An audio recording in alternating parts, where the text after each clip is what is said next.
There's a house in rural Ohio where the kitchen floor is cold in the middle of August. Not cool, cold. And there is no air conditioner anywhere in that house, no window unit, no central system humming in the background. Just a wooden grate cut into the floorboards and air rising through it that feels like it came straight out of a mountain spring. I walked into that house on one of the hottest days of 2019, and I have been thinking about it every single summer since. What I'm going to show you in this video is not a hack. It is not a trick. It is a fully functional cooling system that costs less than $300 in materials, requires no electricity to run, produces no emissions, and has been quietly operating under certain American farms for over 100 years. The industry that sells you a new air conditioner every 10 to 15 years knows exactly what this is. That is precisely why you have never heard of it. Before I get into it, if this kind of content is what you came here for, real knowledge, practical solutions, things that actually work, go ahead and hit subscribe right now and turn on notifications. Because what I'm about to walk you through in the next 10 minutes is going to change the way you think about your home, your energy bills, and who has been benefiting from your ignorance. So let me take you back to that Ohio farmhouse. The man who owned it was in his early 70s. He had lived there his entire life. He had never once written a check to a cooling company, not in the heat of the 90s, not in the brutal summers of the 2000s, not once. And when I asked him how, he did not brag. He just walked me outside, pointed at a black pipe sticking 4 feet out of the ground at the edge of his property and said, "That's the intake." 60 feet away, on the other side of the house, another pipe came out of the basement wall. Between those 2 points, buried 6 feet underground, ran the entire system. He had built it with his own hands. The total cost in materials, adjusted for today's prices, comes out to roughly $300 at any farm supply store in America. That is the full investment. One time, no monthly bill, no technician, no expiration date.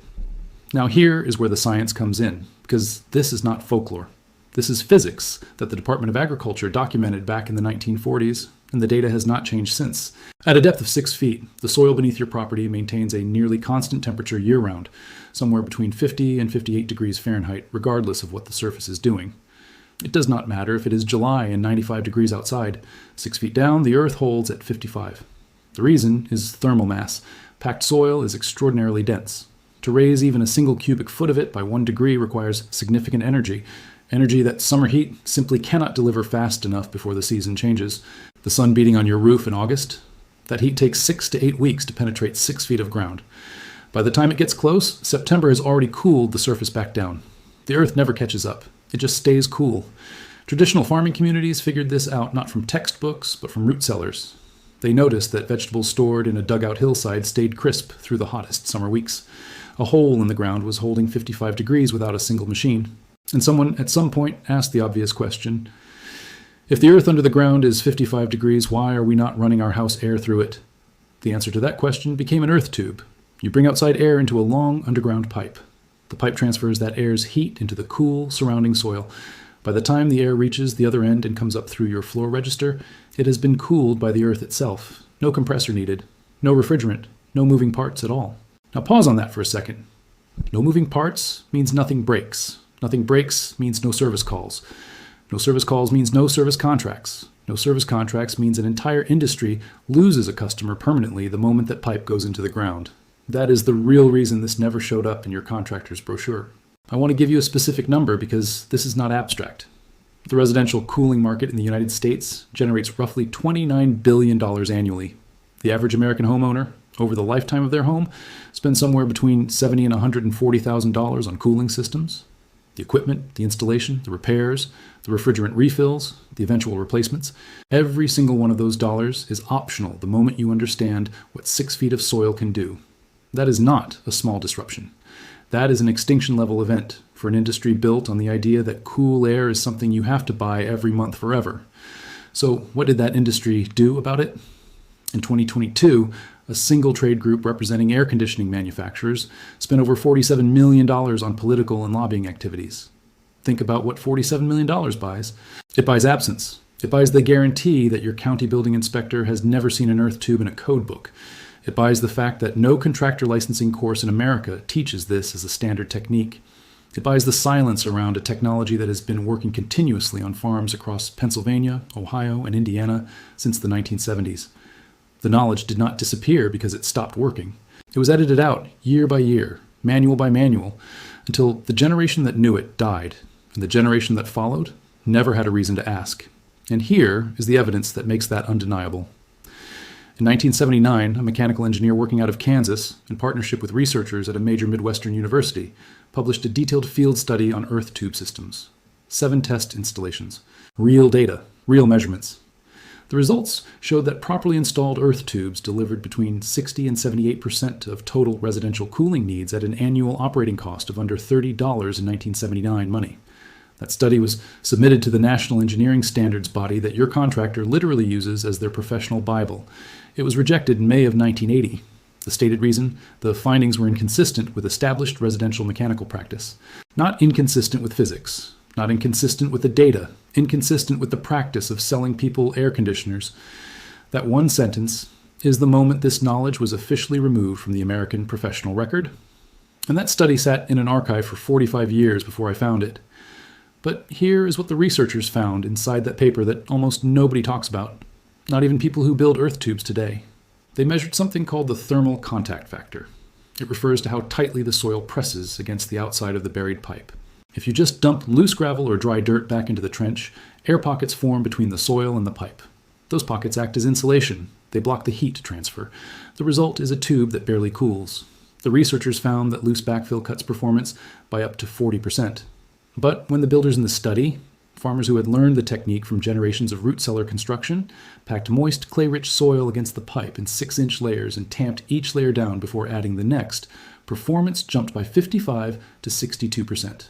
The difference between a system that changes your life and one that disappoints you comes down to how you fill the trench. That detail was buried with the study. The farmers kept doing it by instinct. The engineers were told to stop writing about it. Now let me walk you through the actual installation, because this is something a homeowner with 2 weekends and a few $100s can genuinely accomplish.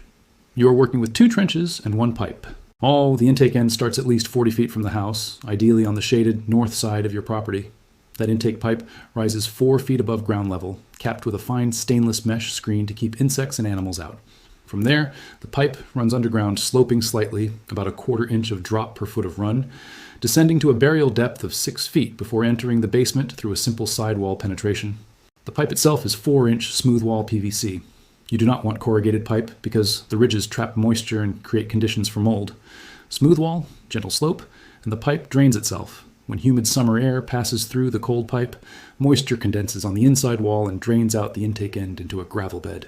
By the time that air reaches your basement register, it has not only been cooled, it has been dehumidified. The old farmer I visited measured 42% relative humidity at his floor register on a day when outside air was sitting at 83%. That is drier than most air-conditioned homes in America. The retrofit for an existing home is almost identical. Older homes, built before 1980, have a structural element called the rim joist. A band of wood sitting on top of the foundation wall. You drill a 4-inch hole through it from the inside. Outside, you start your trench at that level and run the pipe out and downward for 40 to 60 feet before putting in the vertical intake riser. You never touch the basement floor. You never disturb the foundation below grade. A 4-inch ventilation hole through a rim joist is the same class of penetration as a dryer vent or bathroom exhaust fan. It does not require a permit in most jurisdictions. The full materials list, including pipe, fittings, screen cap, and floor register, runs under $300. Add a small inline duct fan drawing 15 to 40 watts if you want assisted airflow on still days. Running that fan around the clock for an entire cooling season costs about $15 in electricity. The average Pennsylvania homeowner spends between $800 and $1,200 on central air cooling per season. You are not trimming the bill, you are replacing it, and in winter, the same pipe runs in reverse. Air entering the tube at 12 degrees Fahrenheit exits at the basement end at 48 to 50 degrees. The earth has pre-warmed it by 36 degrees before it ever touches your furnace. That alone can cut a heating bill by 15 to 25%, depending on your climate. 1 installation, 2 seasons, every year for the rest of the home's life. Drop a comment right now. Tell me what state you live in and whether your soil is more clay or more sand. That one detail determines whether your system hits the 60% performance number or the 78% number from the Kansas study. I read every comment. The answers you leave shape the next video, because I am building region-specific guides, and your soil type tells me exactly what to cover next. Here's what I want you to sit with before you close this video. You did not fail to find this information. It was removed from the places you would have found it, the manuals your contractor trained from, the code books your building inspector carries. The hardware store displays stacked floor to ceiling every May with window units. That system is not neutral. It was designed to make a passive, permanent, almost free technology invisible so that an industry could keep collecting a monthly fee from your household for the rest of your life. But the knowledge survived. It survived in root cellars and farmhouse floors in a single technical paper filed in a Kansas archive in 1979. And now it is in your hands. You have a shovel, you have a weekend. You have $300 and a lawn with 6 feet of 55-degree earth sitting under it right now waiting to do exactly what $47 million a year has been paid to make sure you never figured out. If this is the kind of content that belongs in your life, subscribe and turn on notifications. The next video is already written. It covers a masonry heating system that has been quietly banned from building codes in dozens of states. A system where a single fire in the morning heats an entire farmhouse for 24 hours, on a fraction of the fuel a modern furnace burns. The document showing exactly why it was pushed out of the code books is in my notes right now. I will see you there.